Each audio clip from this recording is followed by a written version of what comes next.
Election नज़र आ रहे हैं होते हुए, आपको लगता है कि इलेक्शन देखिए मुज़ाकरात का जो अमल है वो शुरू होने से पहले ख़त्म हो जाता है।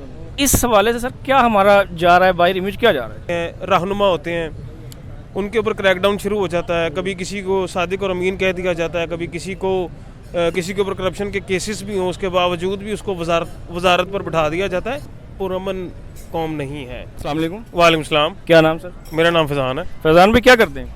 जी मैं पाकिस्तानी हूँ जो इधर छुट्टियाँ मनाने आया हूँ। अरे माशाल्लाह। मौजूदा सूरत हाल चल रही है, क्या कहेंगे इस बारे में? देखिए मौजूदा सूरत हाल जो है पाकिस्तान की वो समझ से बाहर है।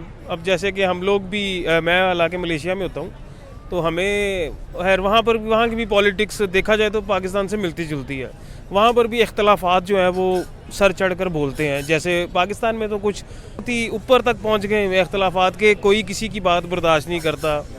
पार्लियामेंट में देख लीजिए, पार्लियामेंट में कोई बात करता ही नहीं है। देखिए सियासत कहते हैं किसको है, बेसिकली सियासत कहते हैं उसको है कि आप मुज़ाकरात करें, आप मुशावरत करें। मुज़ाकरात में ये नहीं होता कि जी बात आपकी मानी जाएगी या मेरी बात मानी जाएगी। मुज़ाकरात में ये होता है कि कुछ बातें आपकी मानी जाएंगी, कुछ बातें आपकी मानी जाएंगी। लेकिन अफसोस के साथ बदकिस्मती ये है पाकिस्तान की कि जो पाकिस्तान में ख़ास तौर पे आप देखें मुज़ाकरात का जो अमल है वो शुरू होने से पहले ख़त्म हो जाता है। डिक्टेटरशिप तो है, उससे भी बहुत ऊपर तक जा चुकी हुई है पाकिस्तान में।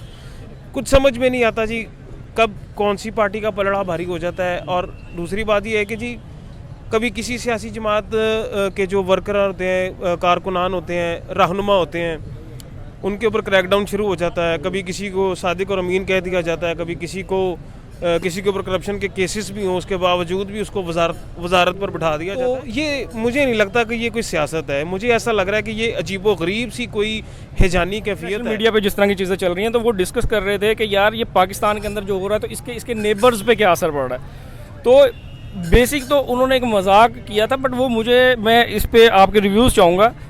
वो जो पर्सन बैठे थे उन्होंने कहा जी पाकिस्तान के अंदर जो चल रहा है ना, इसने सबसे ज़्यादा जो हमारी बर्बाद किया ना इंडस्ट्री, वो ये बर्बाद किया कि जो हमारा कंटेंट चलता था ना ड्रामों का, वो ख़त्म हो गया। इनके ड्रामे नहीं ख़त्म होते।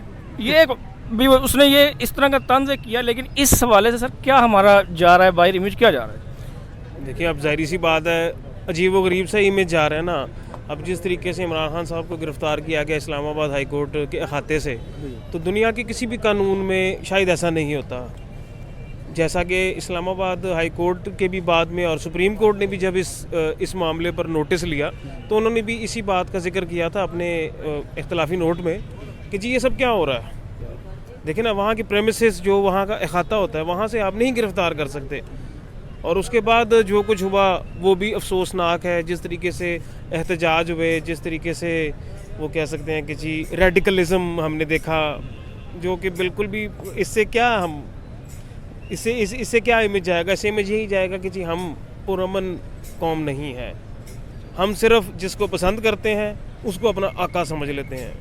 इलेक्शन नज़र आ रहे हैं होते हुए, आपको लगता है कि इलेक्शन असूली तौर पे तो इलेक्शन होने चाहिए। देखें मेरी बात सुने, जमहूरियत क्या होती है? जमहूरियत में वही होता है जो अवाम और जो रियाया होती है वही डिसाइड करती है, वही इस चीज़ को लेकर चलती है कि जी किसको बिठाना चाहिए। तो इलेक्शन देखा जाए तो इलेक्शन जो है वो ज़रूरी होता है। इंतखाबात जो आम इंतखाबात होते हैं या जोन से भी इंतखाबात होते हैं वो ज़रूरी हैं, वो होने चाहिए। क्यों नहीं होने चाहिए? अपनी मुकर्ररा मुद्दत पर होने चाहिए, मुकर्ररा वक्त पर होने चाहिए। बिल्कुल ठीक हो गया। ये thank you so much. Welcome.